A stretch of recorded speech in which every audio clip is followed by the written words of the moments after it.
Vilties angelo vardu pavadinta biuvetė Likėnų reabilitacijos ligoninės parke netrukus sulauks 1.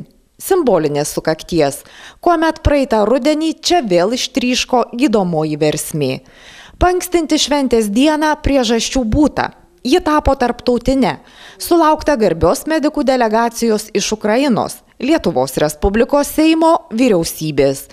O labiausiai džiaugtasi per nepilnus metus vietos žmonių sąmonėje įvykusiais pokyčiais. Vien jau pavadinimas Vilties angelo šventė, jinai jau daug ką reiškia, nes iš tikrųjų laikas bėga negailestingai ir praėjus metams laiko, netgi nepraėjo pilni metai, nes iš tikrųjų tie mūsų biuvetės atidarimas vyko lapkričio 18 dieną, tai mums dar šiek tiek trūksta, bet mes planuojama, Dievas daro taip, kaip jis skaito reikalinga. Labai gražus laikas, kaip matot, medžiai keičia spalvą, žmonių gražiai aplinkui besišypsančių, ko nebuvo praeitais metais.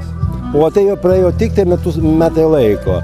Tai pirmiausia, tai šventė yra mūsų regionui, tai yra mūsų Biržų rajonui.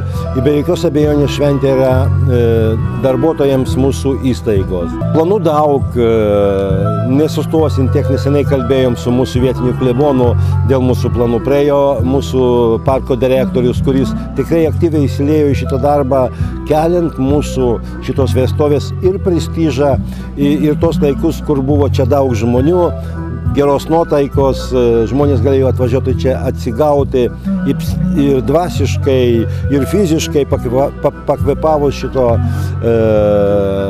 nuostabaus parko grynu oru. Šventės išvakarėse į Lietuvą antrą kartą atvykusi Ukrainos gydytojų delegacija, jos vadovo Pavelo Gorinovo teigimu, visiškai kitos sudėties, iš skirtingų Ukrainos regionų, kurioje daugiausia tenykščių ligoninių vadovai. Vizito tikslas – keistis patirtimi, numatyti bendras programas ateičiai, bendradarbiauti, nes kaip tik tokie ketinimai išreikšti per pirmąjį vizitą pavasarį, pasirašytoje bendradarbiavimo sutartyje. Уже состоялась встреча в Национальном литовском центре крови. Скажу так, первый раз в жизни сдавал кровь в качестве донора, и это именно сделал в Литве. Jau įvyko susitikimas Lietuvos nacionalinėme kraujo centre. Pirmą kartą, kaip donoras, daviau kraujo ir tai padariau Lietuvoje. Taip pat susitikome su specialistais Lietuvos sveikatos apsaugos ministerijoje ir pačia ponia sveikatos apsaugos ministre. Vakar aplankėme Respublikinę Panevėžio ligoninę. Gydytojai susipažino su visų šios ligoninės skyrių veikla, pabendravo su kolegomis, aptarė, palygino sveikatos apsaugos sistemą Lietuvoje ir žinoma Ukrainoje. Надеемся, что все это будет развиваться, дружба будет только крепче, и будем ждать литовских коллег в Украине. Dauguma Ukrainos delegacijos atstovų džiaugiasi, Lietuvoje jaučiasi kaip namuose. Tokį įspūdį kuria sutiktų žmonių atvirumas ir geraširdiškumas. O štai tokio jausmingo nuoširdumo, sutikite, nematėme seniai. Я, по-перше, должен сказати, що ваш головний лікар, пан Іван, він і наш земляк, і ваш людина, яка виросла на вашій землі. Aš turiu pasakyti, kad jūsų vyriausiasis gydytojas, ponas Ivanas, ir mūsų žemietis, ir jūsiškis tarsi sujungė Lietuvą su Ukraina. Jis puikus šeimininkas ir puikiai jo vadovaujama ligoninė. Ir nuostabų žmonės ten dirba. Aš su didžiausiu malonumu susitikau su priėmimo skyriaus vedėja, su gydytojais kardiologais, histologu. Jie aprodė ligoninę. Turiu pripažinti, mūsų ligoninė nėra taip aprūpinta. Mes tenksimės vytis. Su didžiausiu malonumu susipažinau su jūsų ligoninė, su žmonėmis, pacientais. Palinkėjau jiems sveikatos. Puiki Respublikinė ligoninė, puiki ir reabilitacijos įstaiga, parkas, tvenkiniai, dvasinga atmosfera. Привітав їх, побажав їм здоров'я. Мені дуже приємно, що я був. Прекрасна республіканська лікарня. Прекрасна у вас тут реабілітація. Спокій, злагода, душевність.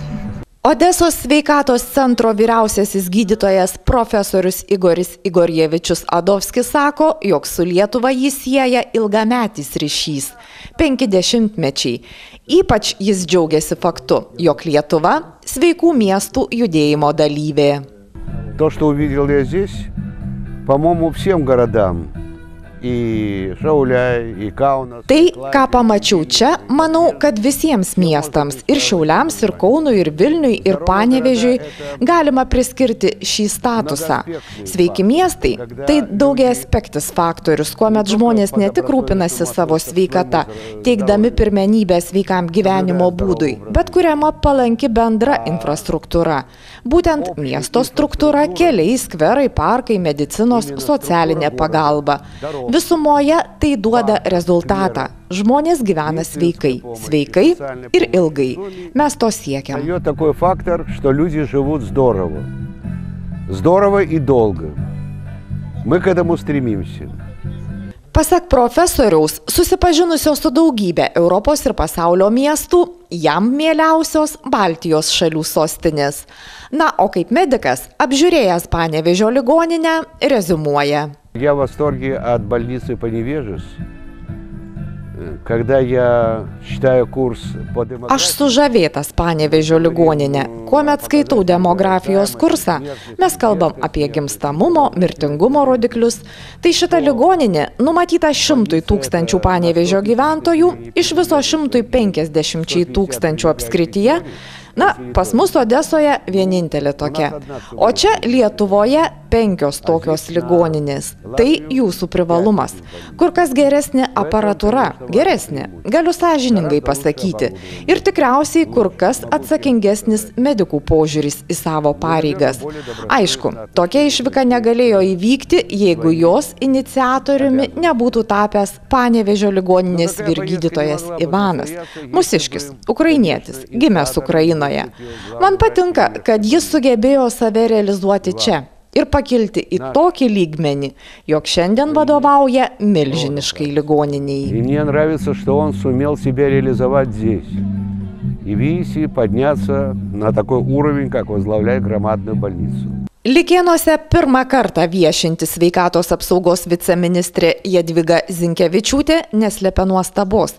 Tai ideali vieta reabilitacijai. Atradimas. Pats tas vilties angelas, kuris čia yra pas jūs pakabintas su tuo lašeliu, ko gero kalba apie gerus pokyčius Likėnuose. Ir tikėkime, kad jie subūrus gerus žmonės, geros valios žmonės, žmonės, kurie masto, kad sveikata 2020 turi būti ne tik popieriuje, bet ir gyvenime, tikrai padarys viską, kad Likėnai plėstųsi, kad klestėtų, nes kai kurie pastatai iš tikrųjų apverktinos būsenos. Ir tik ačiū gerbiamam daktarui Dorošui, kuris savo iniciatyvą ir savo geranoriškumu būrė žmonės, padarė, bet daryti čia yra daug ką.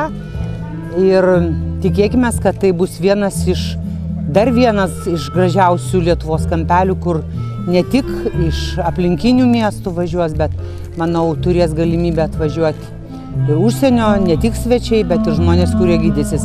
Bet dabar reikia investuoti tikrai daug ir manau, kad atsiras sveiko proto tiek sveikatos ministerijai, tiek socialinės apsaugos ministerijai, tiek ūkio ministerijai ir visų institucijų, kurios gali padaryti, kad tai būtų ne žodžio darbai. Darbai, viceministrės teigimu, kurie būtini, kad lietuviai neišvažiuotų, nes čia yra puikios sąlygos dirbti, puikios sąlygos atstatyti savo fizinę ir dvasinę sveikatą.